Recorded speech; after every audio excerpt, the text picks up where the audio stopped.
Vivo!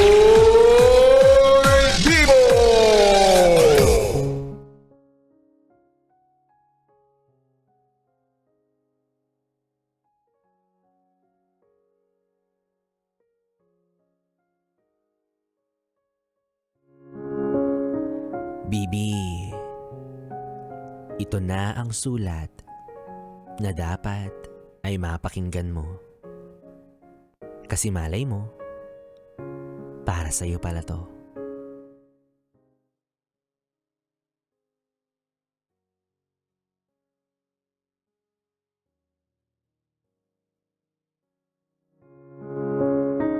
Para sa aking kapitbahay na nagngangalang Marife.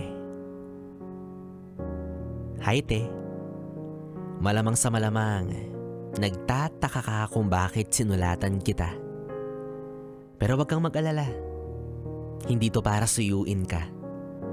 Kasi hanggang ngayon, kapag nakakasalubong kita sa eskinita, nakakaramdam pa rin ako ng pagkairita. Hindi ko na alam kung saan ko pwedeng ipadaan yung inis ko sa'yo. Suki na nga tayo ng barangay.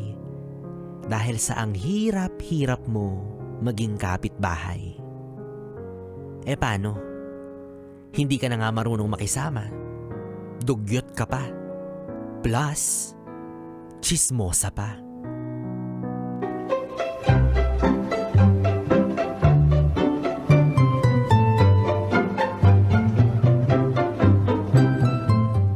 Hanggang ngayon, masama pa rin yung loob ko nung siniraan mo ko sa compound natin.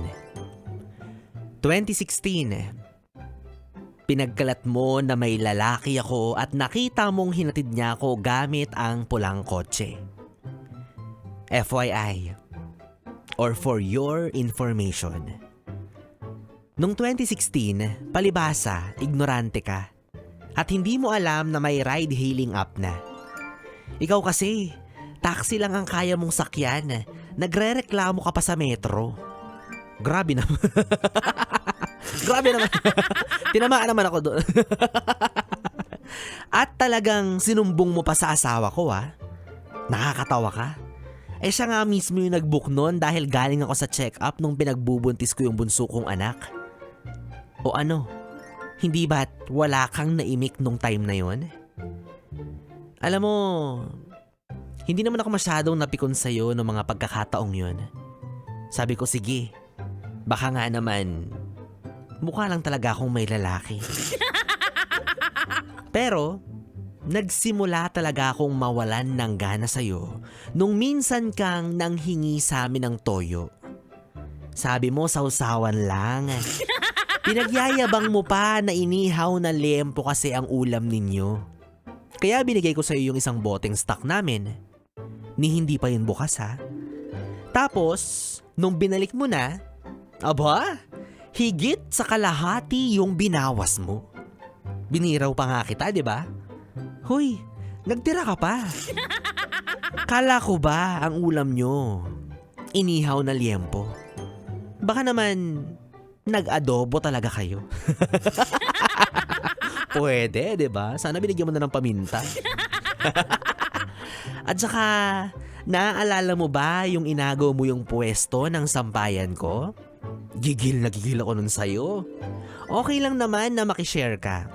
Kasi nga naman, wala masyadong space sa compound natin para magsampay. Basta magpapaalam. Hindi gaya ng ginawa mo. Tinanggal mo na lang basta-basta yung mga sampay ko. At ang malupit, yung mga damit namin, pinasok mo pa sa bahay ninyo. At ano ang dahilan mo? Kasi kumakatok ka sa amin at walang tao. Wow! Buti sana kung binalik mo sa akin na nakatiklop. Kaso, amoy kulob, amoy pritong malansang isda, gaya ng tipikal na amoy ng bahay ninyo. Judgmental ka, ha? Sakit mo magsalita, ah. At eto pa, ang hilig mong magmalinis? Kunyari, masipag kang magwalis-walis.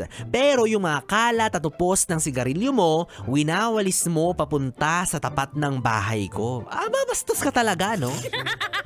Itatanggi mo pa, ni isa sa amin, walang nagsisigarilyo. Tapos sasabihin mo, tapat ko, linis ko, abay ang kapal talaga ng mukha mo. Samantalang, hindi na nga ako nagrereklamo tuwing nagkakaraoke kayo ng asawa mo. Kahit pa yung boses nyo, ubod ng sintonado. At umay na nga pala akong marinig yung paulit-ulit mong kanta na sayang talaga. Abay talagang sayang. Sana hindi na lang kita naging kapitbahay. At ilan lang yan sa mga isyu ko sa'yo na pinalampas ko. Pero ang hindi ko makakalimutan sa lahat ng ginawa mong kakapalan, ay yung nahuli kong nakikikonek ka sa wifi namin sa bahay. Hindi ka lang sa lahula, isa ka pang mandaraya at malaking linta. Sabihin mong hindi mo cellphone yung nakakonek. Malinaw na ikaw yung Marifes Upo _23. Grabe naman yung pangalan ng cellphone niya. Grabe ka na, Ti. At parang na-offend ka pa nung pinalitan ko yung password, ha? Kasi kinaumagahan, nagpaparinig ka na keso hindi madadala sa hukay ang karangyaan. Ay, wow! Kung ikaw kaya ang dalhin ko sa hukay para matauhan ka naman. Hanggang ngayon, Marife, nagtitiis ako.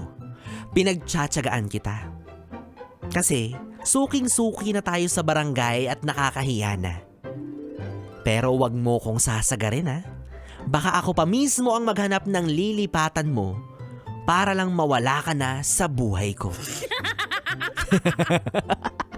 Yes, it's me.